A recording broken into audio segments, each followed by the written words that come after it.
position this yet again. I just cleaned off my desk, so everything's nice and tidy. Well, sort of. But I had to take this stand off my desk, so now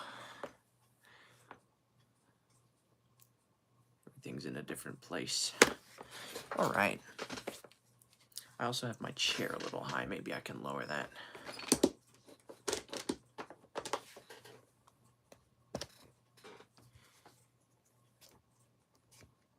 There we go.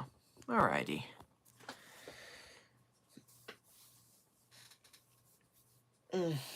Got my shirt wet. Whoopsie daisies.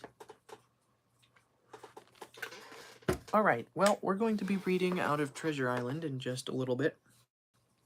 But as usual, I'm going to be waiting a little while for live viewers to join. So, while we're waiting, dictionary time. And my desk still shakes. I think actually now that there's less weight on it, it probably shakes a little more. At least that would make sense. Alright, where did we leave off yesterday? Abash.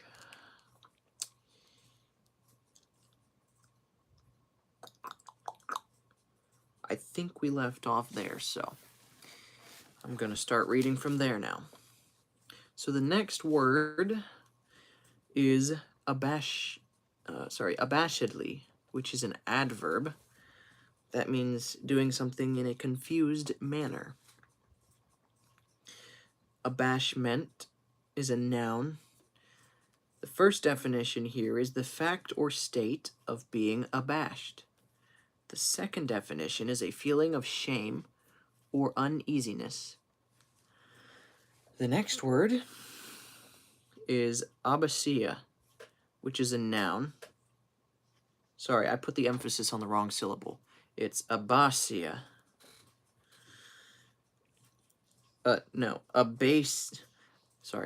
Abasia. There we go. Which is a noun. The inability to walk properly due to lack of coordination of the leg muscles. The next word is abasis,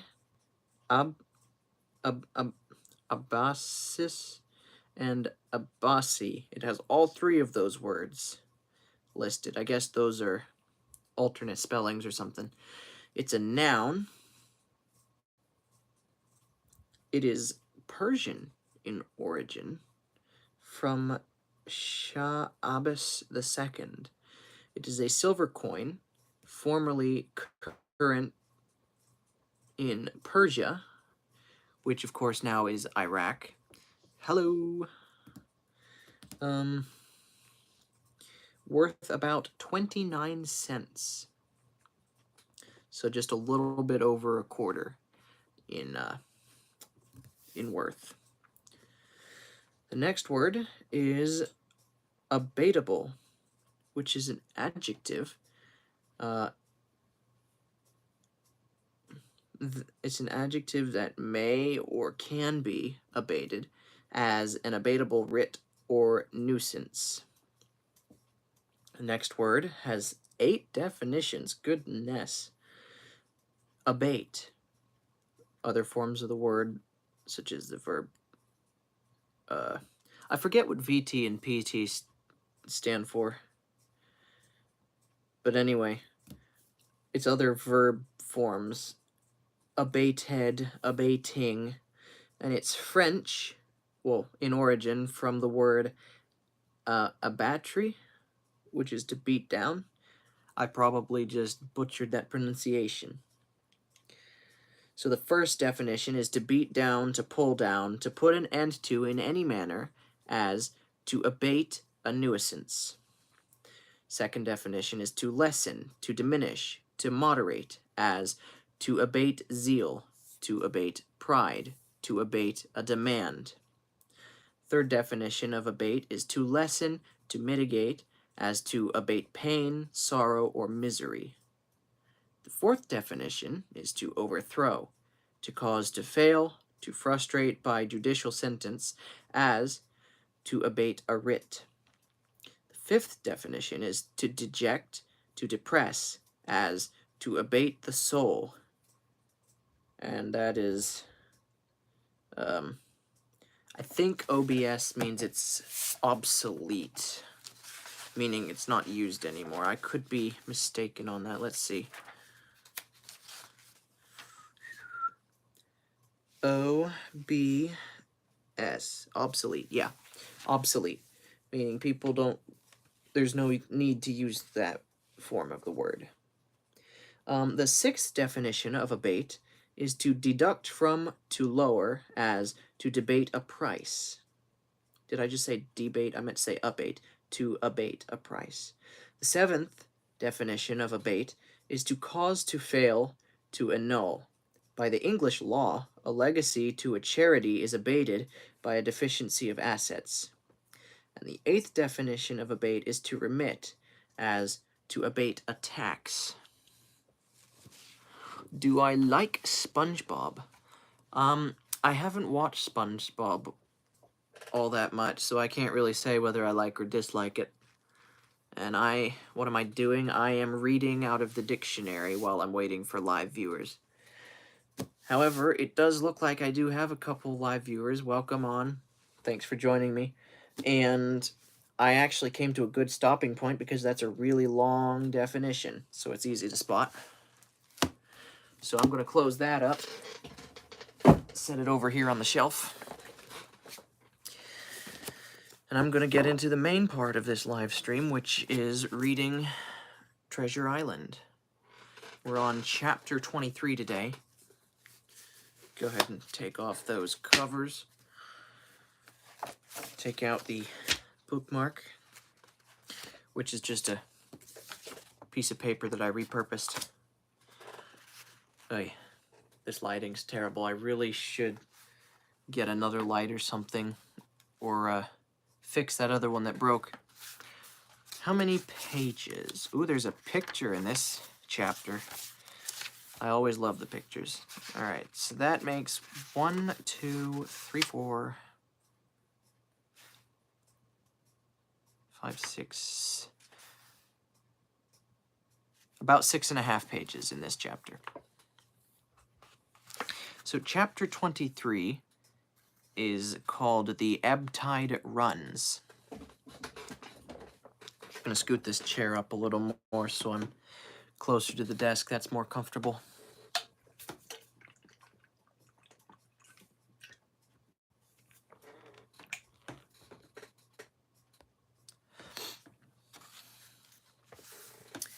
So, chapter 23, The Ebb Tide Runs. The coracle, as I had ample reason to know before I was done with her, was a very safe boat for a person of my height and weight, both buoyant and clever in a seaway, but she was the most cross-grained, lopsided craft to manage. Do as you please, she always made more leeway than anything else, and turning round and round was the maneuver she was best at. Ben Gunn himself has admitted that she was queer to handle till you knew her way. Certainly I did not know her way. She turned in every direction but the one I was bound to go. The most part of the time we were broadside on, and I am very sure I never should have made the ship at all, but for the tide. By good fortune, paddle as I pleased, the tide was still sweeping me down, and there lay the Hispaniola right in the fairway, hardly to be missed.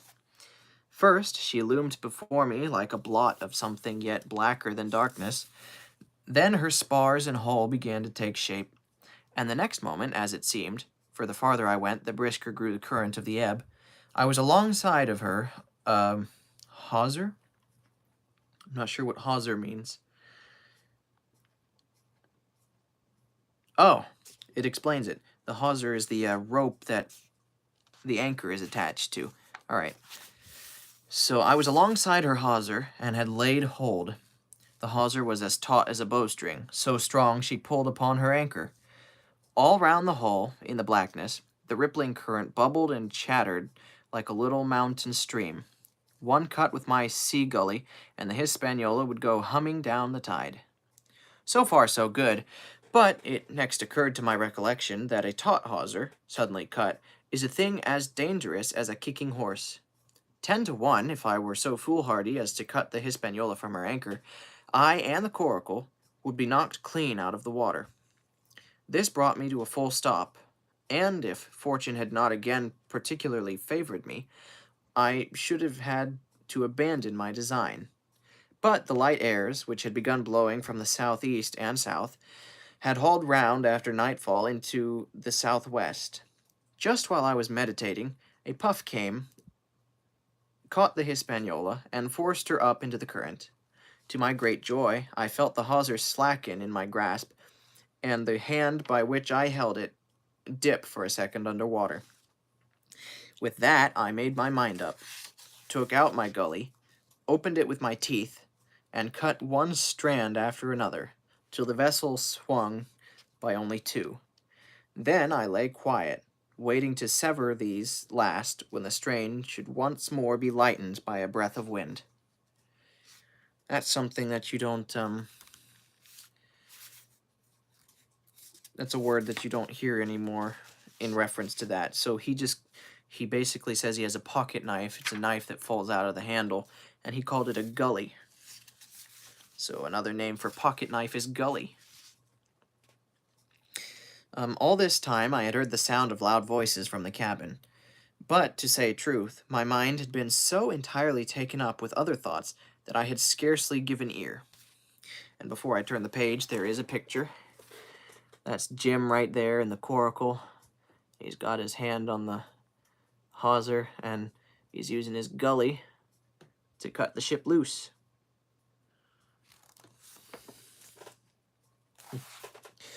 Those are words that I don't use very often, but I just read them, so it makes sense.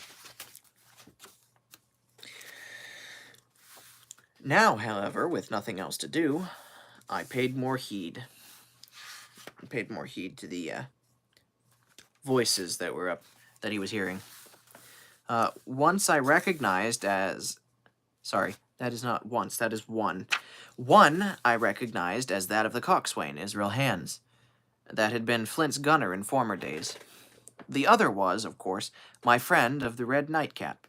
Both men were plainly the worse for drink, and they were still drinking, for even while I was listening, one of them, with a drunken cry, opened the stern window and threw out something that I divined to be an empty bottle.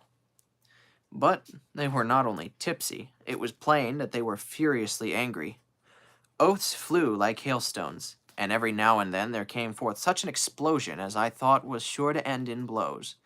But each time the quarrel passed off, and the voices grumbled lower for a while, until the next crisis came, and, in its turn, passed away without result. On shore, I could see the glow of the campfire burning warmly through the shoreside trees. Someone was singing a dull, old, droning sailor's song, with a droop and a quaver at the end of every verse, and seemingly no end to it at all, but the patience of the singer. I had heard it, on the voyage, more than once, and remembered these words: "But one man of her crew alive, what put to sea with 75." And I thought it was a ditty rather too dolefully appropriate for a company that had met such cruel losses in the morning. But, indeed, from what I saw, all these buccaneers were as callous as the sea they sailed on. At last the breeze came, the schooner sidled and drew nearer in the dark. I felt the hawser slacked once more, and, with a good, tough effort, cut the last fibers through. The breeze had but little action on the coracle, and I was almost instantly swept against the bows of the Hispaniola. At the same time, the schooner began to turn upon her heel, spinning slowly, end for end, across the current. I wrought like a fiend, for I expected every moment to be swamped, and since I found I could not push the coracle directly off, I now shoved straight astern. At length I was clear of my dangerous neighbor, and just as I gave the last impulsion, my hands came across a light cord that was trailing overboard across the stern bulwarks. Instantly I grasped it. Why I should have done so I can hardly say, It was at first mere instinct, but once I had it in my hands and found it fast, curiosity began to get the upper hand, and I determined I should have one look through that cabin window. I pulled in hand over hand on the cord, and, when I judged myself near enough, rose an infinite risk to about half my height, and thus commanded the roof and a slice of the interior of the cabin. By this time, the schooner and her little consort were gliding swiftly through the water. Indeed, we had already fetched up a level with the campfire.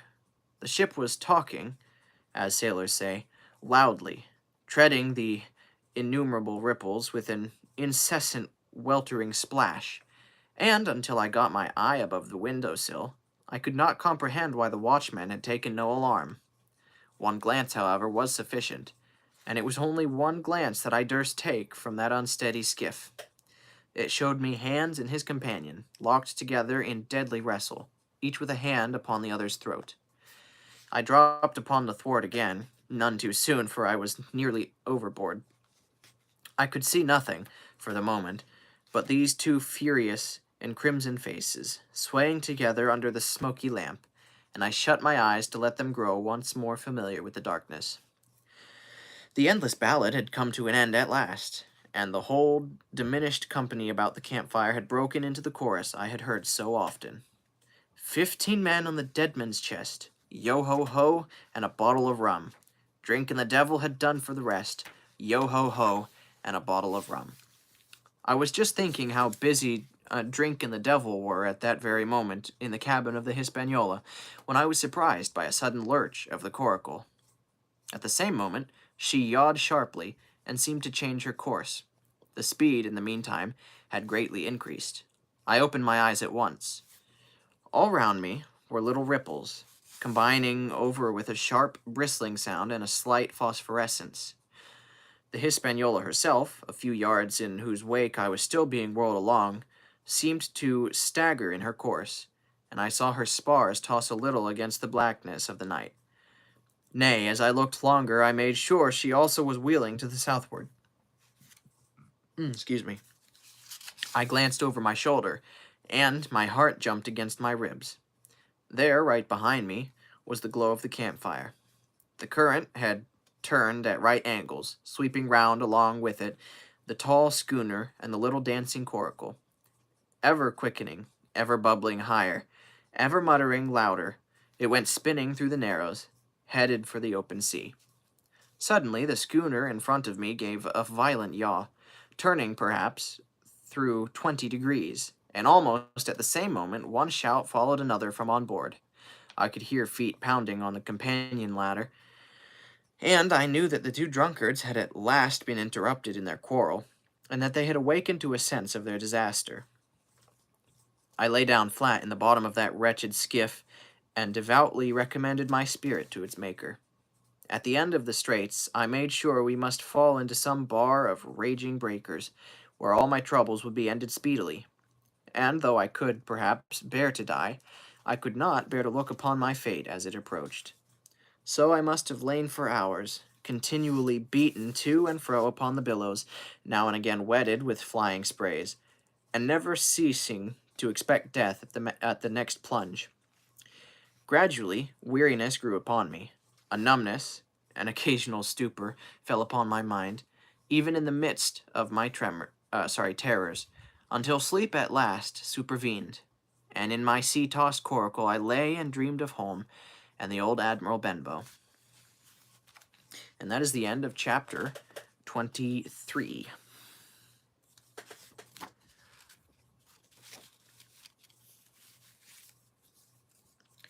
So, now we've only got 10 chapters left.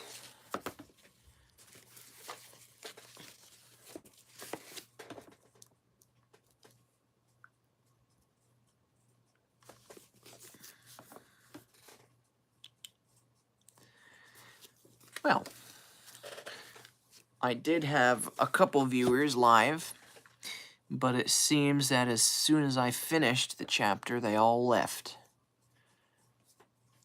That tends to happen.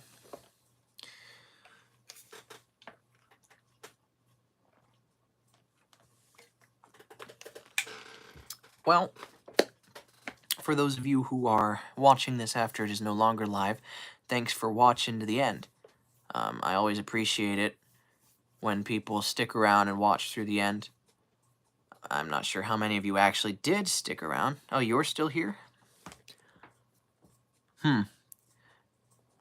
It says that there's nobody live. That's strange.